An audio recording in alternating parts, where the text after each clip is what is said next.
ચાલો આપણે થોડું સામાયિકની તમે વાત કરી, પુરુષાર્થની વાત કરીએ. હા આપણે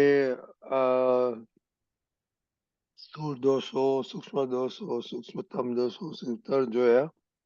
એટલે હવે આપણે જોવાનું છે જે આપણે માણસો ગમતા ના હોય કે એમને પ્રોબ્લેમ થયો હોય એમને પ્રતિક્રમ કરવાનો જ પણ કે હું એમાં જ છું એમ કરીને એટલે અભેદતા કેળવી અને પછી પ્રતિક્રમ કરવાનું છે. તો એના હા ઉપર વધારે ફોડ પાડો. હા હા બરોબર છે. આમાં શું હોય છે કે આપણે સામેવાળાના ઘણી વખતે બહુ દોષો દેખાતા હોય છે અને દોષો એટલા બધા દેખાઈ આવે કે આપણું પોતાનું સુખ બી અવરાઈ જાય. તો દાદા ભગવાન ઘરમાં રહેવા માટે કે બહાર કે બધા માટે કોઈના માટે પણ આમ દોષ દેખાતા હોય કે અથવા એવું દેખાતું હોય તો દાદા એના પર બહુ જબરજસ્ત પોઝિટિવ રહેવા માટેની વાત કરતા હતા. કે તમને એવું લાગે કે ભાઈ મારા વાઈફ આમ છે, બહુ હેરાન કરે છે, આમ કરે છે, મારા છોકરાઓ આમ કરે છે, તો વારે ઘડીએ અમે દાદા ભગવાનને જઈને કમ્પ્લેન કરતા હતા કે મારા બાપુજી બહુ ગુસ્સે થઈ જાય છે. તો કે ગુસ્સે થાય છે કે ગમે તે, પણ એ તમારી બધી કાળજી કરે છે કે નહીં? તમને સ્કૂલ મોકલે છે કે નહીં? તમારે કપડાં પહેરાવે છે કે નહીં? તો તમારે વારે ઘડીએ જો તમારે એવા દોષ દેખાતા હોય તો પણ તમારે આટલા બધા તો ગુણો તમે જોતા નથી. પણ ગમે તેટલું બી ગુસ્સે થતા હોય તો બી તમારે દાદાએ એક બહુ જબરજસ્ત વાક્ય આપી દીધું, after all he is a good man.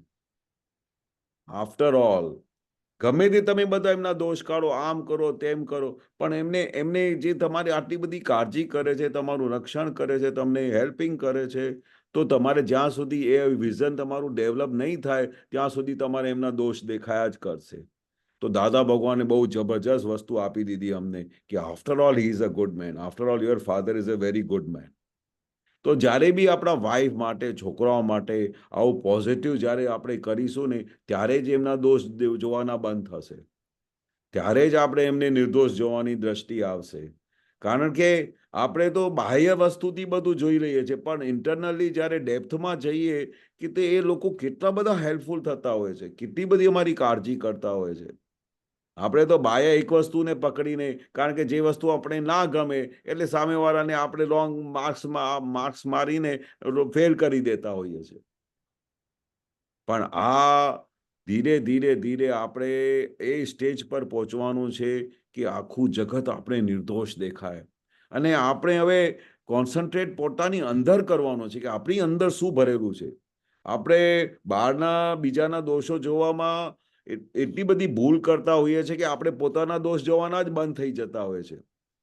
કારણ કે દાદા કહે છે કે પાર વગરના દોષા તો તમારી અંદર પડેલા છે, એને તો ત્યાં તમારે ઉપયોગ રાખતા નથી.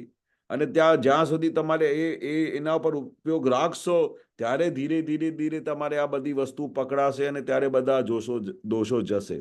કારણ કે જેવી દોષોનું કેવી સાયન્સ છે, જો જેવી રીતે તમે એમને પકડમાં આવી ગયું કે ભાઈ આ કેશવભાઈ તમે આ તો બધું ખોટું કરી રહ્યા હતા, તો એ દિવસથી એ ક્ષણે દોષ તમારું જતું રહે. પણ જ્યાં સુધી તમે એનું પ્રોટેક્શન કરો અને તમારે પકડાય નહીં ત્યાં સુધી એ દોષ તમારા ઘરમાં બેસી જ રહેશે. એટલે આ જે દાદાએ સાયન્સ ખુલ્લી કરી છે કે તમારે અંદર ખાને જઈને એક એક દોષને પકડવાનું અને એને જેવી રીતે જોતા જશો, જેવી રીતે પાર વગરના દોષો છે, પણ જેવી રીતે જોતા જશો તેવી રીતે એ દોષો તમારા ધીરે ધીરે ઉડતા જશે અને છેવટે એવી દશા આવશે, નિર્દોષ દશા, કે પછી તમને આનંદ થશે. કારણ કે તમે પોતે નિર્દોષ થઈને નિર્દોષ જોશો, પોતે તો નિર્દોષ થઈ ગયા અને આખા જગતને નિર્દોષ જોશો. તો આવી દ્રષ્ટિ તો આ વિજ્ઞાનની બહુ મોટામાં મોટી જીત થઈ છે. આ વિજ્ઞાન સિવાય પોસિબલ નથી, આ દાદાની સાયન્સ સિવાય પોસિબલ જ નથી કે તમે પોતે નિર્દોષ થઈને આખા જગતને નિર્દોષ જોઈ શકો. આ ગજબની બલિહારી છે અને આપણે બધા પુણ્યશાળી છીએ કે જે આ દાદાની આવી ગજબની વસ્તુ અમારા હાથે લાગી છે. Very good. યા, બહુ બહુ સરસ.